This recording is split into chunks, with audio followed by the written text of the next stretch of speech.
زانکۆی سلێمانی خولی 35 کە دەرچووی ساڵی 2019-2020 ئەمڕۆ ئاهەنگی دەرچوونیان بۆ ساز دەکرێت.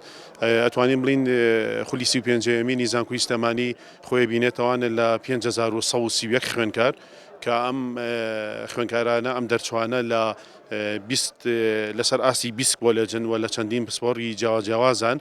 ئێمە لە چوارچێوی زانکۆی سلێمانی کە 21 کۆلێجمانەیە بە خۆشحاڵیەوانە دەرچووی ئەم ساڵەمان خۆیان نبینێتەوانە لە خوێنکارانی دەرچووی 20 کۆلێج لە پسپۆڕی جیاواز. ئاهەنگی دەرچوانی پۆلێک خوێنکاری زانکۆی سلێمانی لەسەر جەم پسپۆڕەکانی زانستی و پزیشکی و مرۆڤایەتیدا و بڕوانامەی زانکۆ وەردەگرن بۆ خۆیان ئامادە دەکەن بۆ قۆناغێکی نوێی ژیان.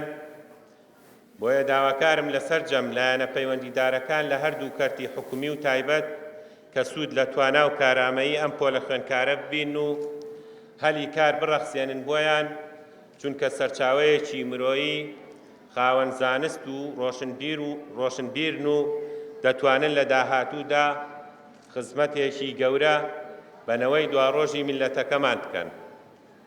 خوێنکارانی خۆشەویست، دیارە ئێوە دەرچووی ساڵی خوێندنی 2019-2020 هاوکات بوو لەگەڵ سەرهەڵدانی پەتای کۆرۆنای نەگریس کە ژیانی هەموو مرۆڤایەتی خستە مەترسیەوە و بەم هۆیەوە ئاهەنگی دەرچوانی ئێوە بۆ ماوەیەک دواکەوت.